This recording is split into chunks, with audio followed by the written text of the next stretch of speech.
Beleza? Muito boa tarde. Nosso segundo momento do programa Tardear. Estamos tendo o prazer de estar recebendo aqui a ilustríssima doutora Fernandinha Silveira. Apresenta um pouco dessa ilustre. Já já voltamos palestrando. Fernandina Fonseca é piauiense de Teresina, nascida em fevereiro de 1971, primeira filha e primeira neta das famílias Campelo da Fonseca e Vitor dos Santos, de Altos, Piauí, que uniram seus primogênitos Francisco e Francisca, arquitetos instrumentados por Deus, para o desenho de uma vida que já brotou colorida de poesia. Irmã de 3 homens, todo Gil, e mais tarde mãe de 3 homens, seu harém. Na infância, viveu na cidade de Piripiri, Picos e Oeiras. Voltou a Teresina na adolescência, a fim de concluir os estudos. Formada em medicina, com pós-graduação em pediatria, liturgia e mestrado em saúde da família, vem exercendo sua profissão na capital do Piauí desde 1997, além da docência na graduação do ensino superior. Foi casada com Gilson Neiva Santos por 25 anos, seu único e verdadeiro amor, já alcançado ao destino celestial. Dessa união, resultaram seus filhos, Campelo Neto, Gilson Filho e Fernando Gil, e a certeza da felicidade suprema, que já começa aqui na Terra, segundo afirma. Amante de literatura, poesia, história do Piauí, cinema, viagens, rios, corujas, cajuína, café, tapioca, paçoca no pilão, bordados e, sobretudo, católica apostólica romana. Apaixonada pela obra dos piauienses da Costa e Silva, Cínia Santos, carrega ainda Vinícius de Moraes, Manuel de Barros, Drummond e Cora Coralina, em seu aporte de aventureira nas maresias do infinito, na sua definição, parteira de palavras. Muitíssimo obrigado, de muita grandeza, estou arrepiado, tanto conhecimento. A gente vai dar uma quebrada nossa. Eu quero conhecer uma história que diz que teve uma trajetória, está nesse livro, um poema que diz: Rio São Francisco tem a ver com Rio São Francisco? Tem a ver com o Rio São Francisco. É uma alegria estar aqui, ter sido convidada para esse momento, para esse bate-papo, em que tenho muita coisa para dizer para vocês. Já que ele citou o livro, eu vou mostrar. É uma coletânea de poemas, se chama Fervilhando Sussurros da Alma. E essa história do Rio São Francisco veio da minha curiosidade, do meu afã por livros. Na nossa revista Cidade Verde, aqui de Teresina, eu tive notícia de um livro chamado Rio Parnaíba, Cidades Beira. Resultado, aquela época que eu ainda não tinha redes sociais, eu entrei no Facebook para conhecer a autora, que se chama Gessinaí Gandara. Ela é de Goiás, ela tem pós-doutorado em História, pós-doutorado na França, e ela veio falar do Rio Parnaíba, e aquilo me deixou impressionada. Então, eu entrei em contato com ela pelo Facebook. Nos tornamos amigas. Ela explicou que o Rio Parnaíba é um dos rios mais importantes do Brasil, que junto com o Rio Tocantins e o Rio São Francisco havia um projeto desde a época do Império para que eles se tornassem um rio só. E a partir daí houve um seminário internacional de história no Rio São Francisco, e através dela eu fui para esse seminário. Rio abaixo, rio acima, rodei o Rio São Francisco inteiro, junto com pesquisadores do mundo todo, americanos, espanhóis, todos os grandes nomes da história, da geografia, do jornalismo, e eu, pediatra, no meio deles. Tá vendo aí como hoje nossa entrevista, hoje tinha muita surpresa que ainda não tinha falado para vocês, então, de muita grandeza, médica, pediatra, aventureira, escritora, é uma gama de informação. E tem como referência quem foi citado, aqueles autores que foi citado, que é o berço da educação, da literatura, de muita grandeza. Como teve esse despertar, a vida amorosa, religiosa, entrar na pediatria? Como foi despertou esse amor? Olhe, eu sou professora desde criança, porque dava aula para as bonecas, depois dava aula para os irmãos, para os primos, para todo mundo. E essa paixão por criança, ela já vinha desde essa época. Então, enveredei pela medicina. Na medicina não houve outro caminho a não ser me apaixonar para cuidar das crianças, porque a criança, ela é o maior projeto de Deus. Ela é o pai do homem. Tudo que nós vivemos na infância vai repercutir por toda a nossa vida. E a criança, ela tem a pureza, ela tem a sinceridade, os sentimentos à flor da pele. E, para mim, cuidar da criança é como se eu plantasse as sementes do que tem de mais importante para o que vai florescer para a vida toda. E a vida de professor acadêmica, você está no nível superior, você continua ministrando aula ainda? Continuo. Como disse, eu sou professora desde criança, né? Então, para onde eu andei, eu nunca busquei ser professora, mas, por exemplo, já no Dom Barreto, quando eu era aluna, eu era convidada a dar palestras. O professor Marcílio me chamava para dar palestras nas outras salas, dizer como era meu método de estudo. Cheguei na medicina, onde tinha um curso, eu estava lá fazendo. Aí depois me pediam para dar aula dos cursos que eu fazia para os colegas. Fui chamada para dar aula no CRM. E aí, assim, fui chamada para ser professora do curso de medicina da graduação, nível superior. Estou há 21 anos professora. Amo estar no meio acadêmico, em meio aos alunos, fiz mestrado e agora enveredando pela literatura. Como diz Paulo Freire, nós somos um verdadeiro aprendiz, né? Nunca Sim, sabemos tudo, sempre, né? sempre. Os alunos nos ensinam. Voltando para a nossa temática, que nós estamos, nosso tema hoje é de conhecer um pouco dos cuidados de criança de 0 a 10 anos. Como é que é o primeiro cuidado? A criança recém-nascida, e como é que é feito? Esse primeiro cuidado. Na verdade, o cuidado ele precisa ser no pré-natal ainda, antes da criança nascer. Hoje existem uma série de cuidados, vamos dizer assim, uma série até de medicações que as mães precisam tomar ainda no pré-natal, com repercussões importantes do desenvolvimento cerebral dessas crianças. Nós vivemos hoje uma epidemia de autismo, de transtorno de déficit de atenção, hiperatividade, de depressão, de ansiedade nas crianças.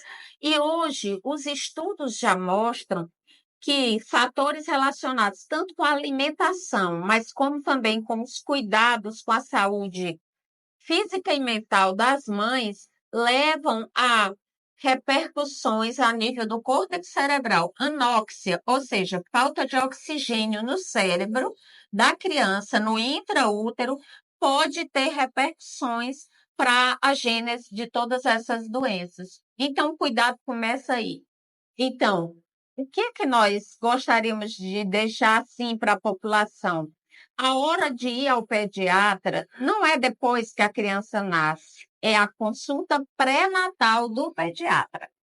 Então, tipo assim, algumas patologias ela pode ser tratada no uterino da mãe, né? Podem ser prevenidas no intrauterino e tratadas também. Algumas patologias hoje nós temos recursos na medicina para ser tratada intraútero, diagnosticada e já iniciado o tratamento intraútero.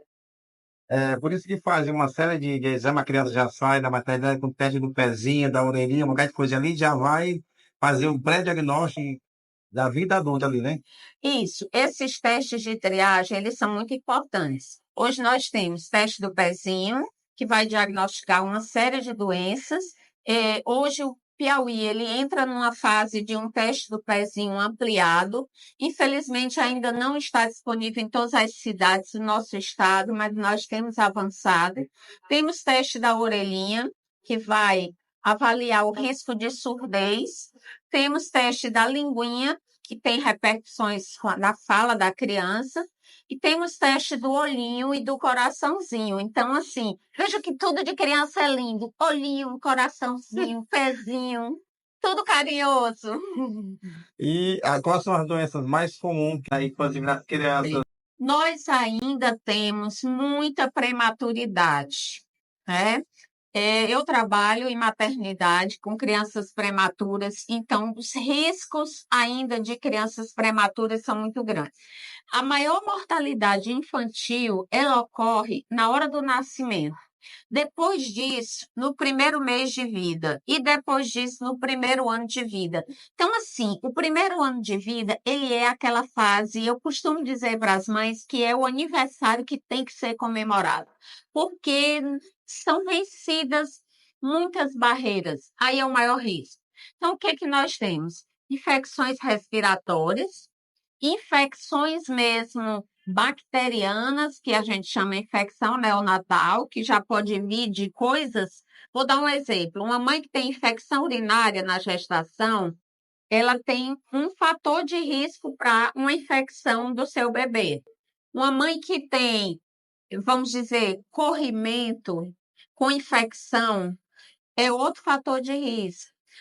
Então, a falta do pré-natal, ela leva a uma chance de que essa criança venha a nascer com problemas, inclusive com prematuridade. E hoje nós temos acesso ao pré-natal. Hoje, com o Programa de Saúde da Família, a Estratégia de Saúde da Família, até a zona rural é coberta. Nós temos uma boa cobertura no nosso estado. Mas eu trabalho em maternidade. De vez em quando, a gente ainda recebe parturientes que não fizeram o pré-natal completamente. E, às vezes, por desinformação, porque o acesso, eu lhe digo, porque eu trabalho na rede pública, o acesso existe. Tipo assim, quais os primeiros sinais ou indícios que os pais podem observar, mesmo a criança sendo saudável, de ele recorrer imediato ao pediatra? Pronto. Criança com alteração de temperatura ou para baixo ou para cima, ou seja, febre ou hipotermia. Criança com dificuldade respiratória, aquela criança que tem esforço. Criança que fica muito molinha, tá ali, os pais às vezes acham bom. Eu tive um caso de um bebê que o bebê morreu nos braços da mãe, ela achando, mas está tão quietinho hoje, nem chorou, achando bom. Chorar é bom para o recém-nascido. O choro é sinal de vigor, é sinal de que está bem. Criança muito parada, quietinha, pode ser uma infecção. Então, criança também que vomita tudo que ingere, sinais de infecção no coto umbilical, nessa fase da vida, ficando vermelho, com secreção, é sinal de infecção grave. Vacinações, as primeiras vacinas que onde que já tem que se preparar para a vida adulta. Como é que é? Olhe, na maternidade já sai vacinado. As vacinas do nascimento contra BCG e contra a hepatite, elas são fundamentais, hepatite B. E no Brasil, nós temos um dos melhores programas de imunização do mundo. O nosso PNI é um programa assim que não deixa a desejar. Hoje, o sistema de vacinação do Ministério da Saúde, ele contempla praticamente todas as vacinas. São pouquíssimas as vacinas que só são disponíveis na rede privada, vacinas assim de muita exceção. Então, é preciso que nós compramos o calendário vacinal. As doenças, hepatite, tanto hepatite B como hepatite A, elas são imunopreveníveis. A tuberculose, através da BCG, a bactéria que causa a maioria das infecções, que é o pneumococo, ela está coberta. Sarampo, cachumba, parotidite, hemófilos influenza. Então, a própria influenza, nós temos a vacina contra a gripe, né? Difteria, tétano, coqueluche.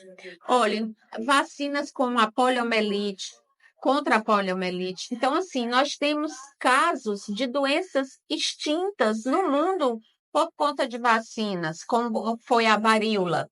Você sabia, já que você gosta de curiosidades, e eu gosto também de história, e de literatura. Você sabia que ali, na nossa igreja São Benedito, nós temos duas praças, né, ao redor.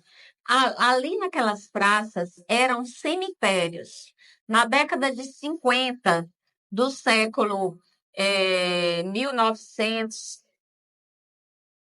existiu uma epidemia de varíola em Teresina que matou mais de 500 pessoas.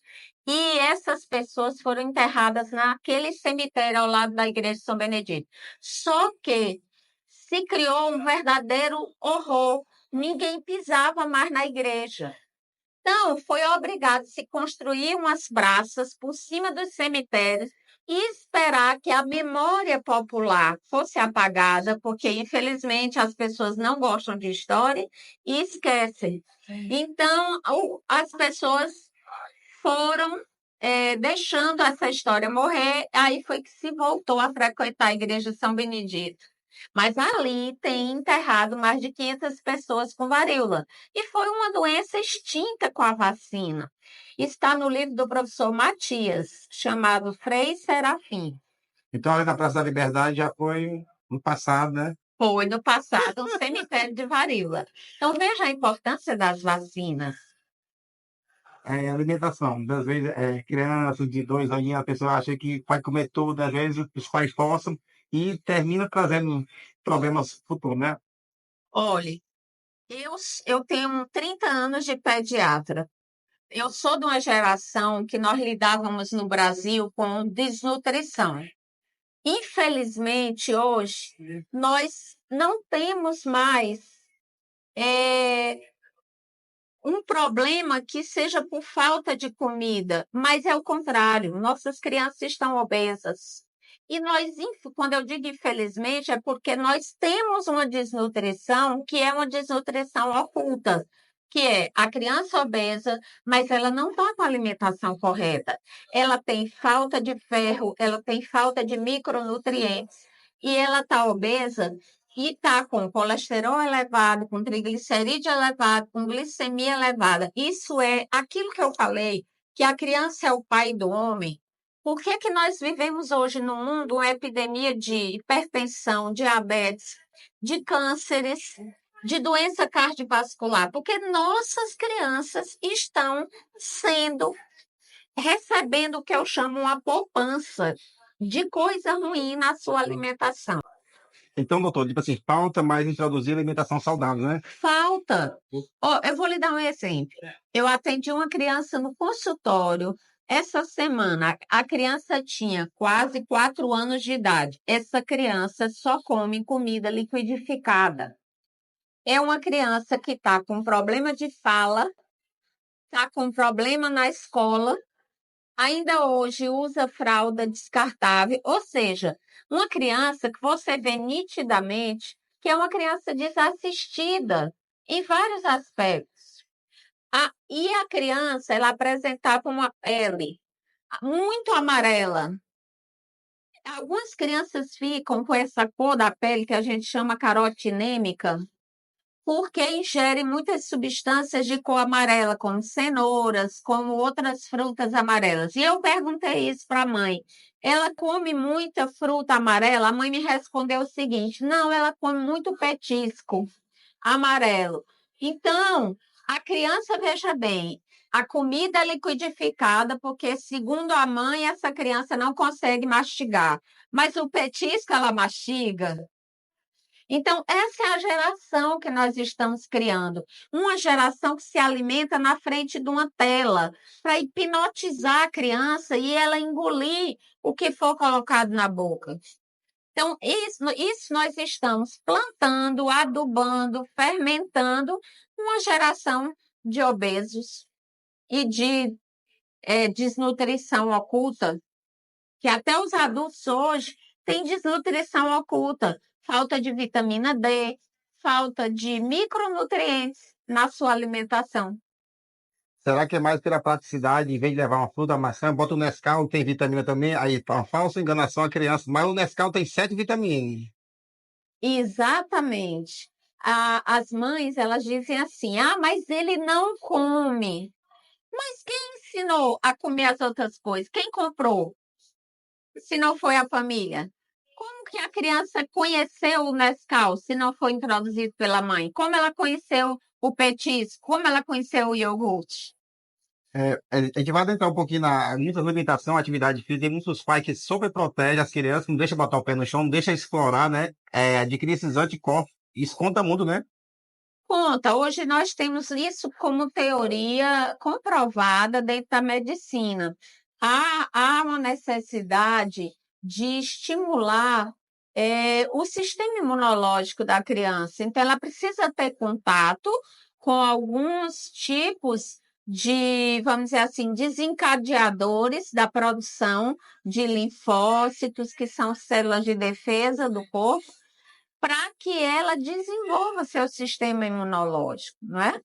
Então, na verdade, assim, nossas crianças, elas estão sendo criadas de maneira, vivem presas, porque hoje não podem mais ter uma vida livre de brincadeiras infantis, vivem na frente de telas, expostas a telas desde o primeiro ano de vida, eles já sabem mexer o dedinho, impressionante, cuidadas por babás, que muitas vezes também jogam a criança para uma mídia, para que a criança dê menos trabalho. Quando essa criança chega na escola, que é exigido dela a atividade que é a atividade de maior destreza que o ser humano atingiu, que é polegar indicador, o que vai exigir a coordenação motora fina da escrita. Então, essa criança não está preparada. Aí, de que ela é taxada? Que não acompanha o desenvolvimento na escola, então ela tem TDAH ou autismo. De cara, a suspeita diagnóstica é essa. Por quê? Porque não viveu as fases, não foi estimulada. E, na mesma hora também que entra na escola, vai pegar muita doença, porque também não viveu. Como é que nós éramos as crianças no passado? Brincavam em espaços abertos, brincadeiras infantis, em grupos, na rua, não é verdade? E hoje não é mais assim. Dá para ver com clareza que muitas vezes até esse isolamento da criança pode desencadear, né? Uma depressão, uma coisa. E se o social em si, que tem umas crianças muito individualiza, muito no seu eu reservado. Sim, hoje, infelizmente, a doença psiquiátrica ela avança na infância, tanto em relação a fenômenos, vamos dizer assim, como consequência de bullying que existem nos meios, como também a carências afetivas de crianças que terminam desencadeando processos de ansiedade e de depressão. Por quê? Porque muitas vezes os pais acham que prover uma boa educação para o filho é oferecer os melhores brinquedos, as melhores escolas, as melhores funcionárias para tomar conta, mas o próprio pai e a mãe dispor do seu tempo para ficar com aquela criança, desenvolver a sua amorosidade, o seu cuidado, nem sempre é feito. E isso gera carências. E essas carências, essa conta, ela vai aparecer cedo ou tarde. Nós observamos isso com muita frequência. Aí, se a criança pode ter uma compulsão alimentar, sedentarismo, pode vir vários hábitos para, vamos dizer assim, compensar algo que não ficou preenchido. A criança leva para, às vezes, para agressividade, às vezes para um vício, né, que vai desde os jogos, mas também vícios alimentares, tudo isso. Dentro de tudo isso que a senhora falou, qual a preocupação mais que os pais têm que seguir para poder prevenir, tipo assim, de evitar que se agrave mais na saúde mental das crianças, que hoje é o carro-chefe da procura. Isso, olhe, eu costumo falar o seguinte: nós nos perdemos nessa vida moderna.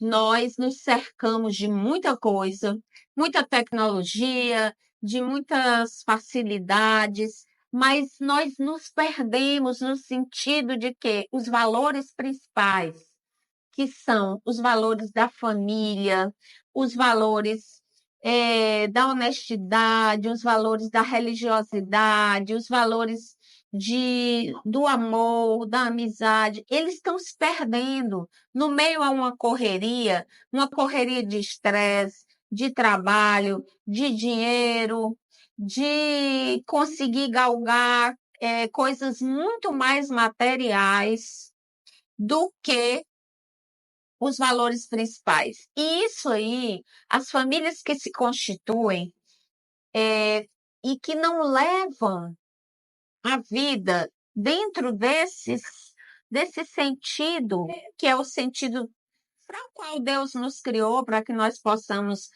nos reproduzir, mas também viver o amor nas suas diferentes dimensões, o amor de pai, o amor de mãe, o amor filial, o amor pela natureza. Se isso não é colocado dentro do seio da família, se a família, junto com a escola, não trabalha a educação infantil a partir desses valores, o restante é muito difícil. Então, o que os pais podem fazer? A coisa tem que começar lá atrás.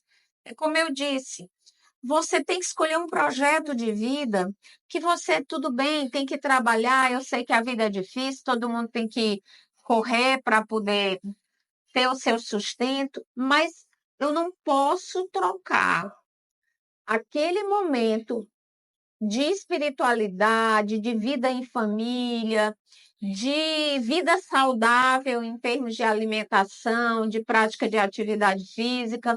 Eu não posso trocar isso por outras coisas, porque a criança, a vida dela vai começar aí.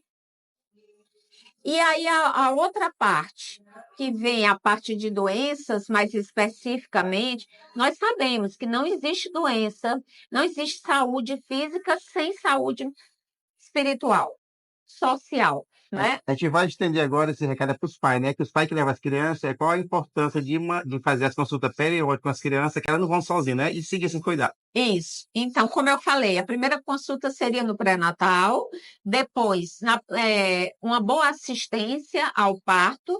Na primeira semana de vida é a primeira consulta com o pediatra, e aí em seguida a consulta de 1 mês, e as consultas se mantêm a cada 30 dias até 1 ano de vida. Depois disso, a cada 3 meses, a partir do 2º ano de vida poderá ser a cada 6 meses, né? O importante é que se faça, seria bom um acompanhamento com o mesmo pediatra, que iria conhecer aquela criança, todo o seu histórico de vida, e não atendimentos, como muitas vezes as crianças são levadas apenas na urgência, quando tem algum sintoma de doença. Então, tipo assim, seguir, né? Que ainda vai começar tudo de novo. Vai mudar de um pediatra aqui, que ela vai conhecer o histórico da criança, e vai começar tudo, né? Isso. É importante ter esse conhecimento e esse vínculo com a família. Dentro de tudo isso, já discutiu muita coisa, literatura, religião, tipo assim, o que mais a doutora se realiza a fazer? Assim, que hoje eu vou meu dia para me preencher, para me. Vou me contemplar de alegria. O que deixa mais alegre? Quem me conhece do trabalho, dos alunos, de tudo, sabe que eu costumo dizer o seguinte: eu amanheço o dia, eu saio de casa e penso, para onde eu vou, o que eu vou fazer hoje? E eu penso assim, nossa, é tão maravilhoso, e ainda me pagam para isso. Então, se é sério. Se é na faculdade, ensinando os médicos a serem médicos, se é no meu trabalho no hospital, que eu cuido de crianças desde maternidade até as crianças no hospital infantil, Lucídio Portela, que nós temos as crianças de doenças as mais graves que possam haver, há uma realização muito grande. Então, assim, não posso dizer a você que isso é o que mais me realiza, porque todo o meu trabalho me realiza enormemente. Escritora. Olhe, aí a questão de escritor é algo que também já nasceu comigo. Eu nunca tive pretensão, assim, vamos dizer sou escritora e eu não sei nem se me sinto assim já. Mas Quando eu fui alfabetizada, ainda com 6 anos de idade, eu já fiz meu primeiro poema. Eu tenho poemas escritos que tenho as palavras escritas errado de português e era já fazendo poema. Por exemplo, eu tenho um poema escrito Rosa com Z. Ou seja, eu estava mal alfabetizada e já fazia poema. Agora, eu sempre gostei muito de ler, continuo gostando, incursiono por esse lado da literatura, da história, gosto demais de história do Piauí. E foi uma coisa natural. Esse livro, ele é uma compilação dos meus poemas desde a infância. Eu fui, na verdade, assim, intimada a publicá-lo por muitas pessoas, né? E saiu. Estarei no Salipe na próxima semana, com muita honra, porque é um evento que eu admiro bastante, um evento que só engrandece a cultura do Piauí, e tenho planos de publicar outros gêneros literários além da poesia. Está aí já no, vamos dizer assim, no prelo.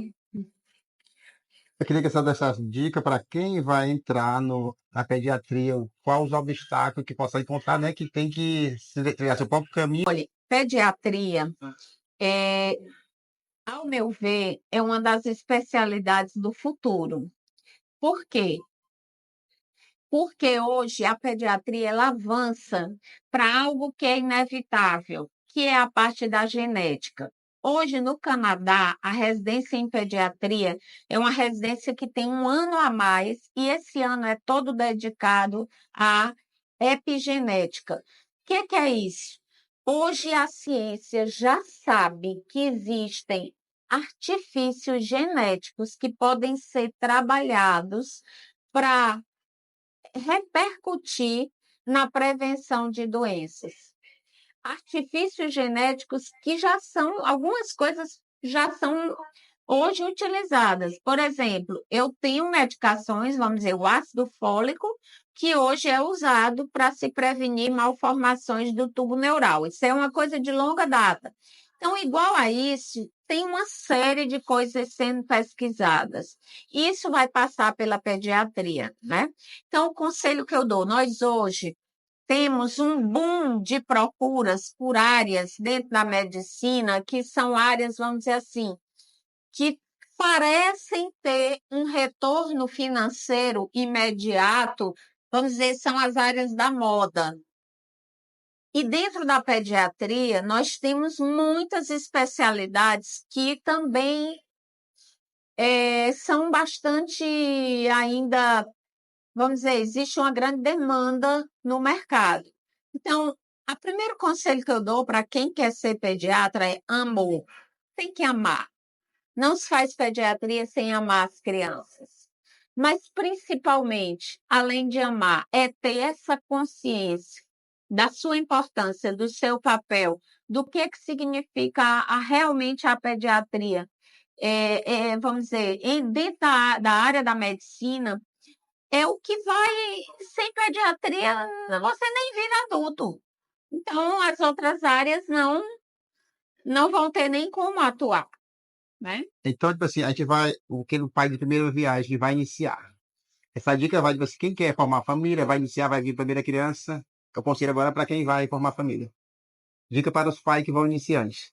Olhe, hoje já existe muito aconselhamento genético. Então, vai constituir uma família, deve procurar um geneticista, deve procurar um bom clínico geral, fazer todos os exames necessários, se preparar, já pensando na possibilidade de prevenção de doenças.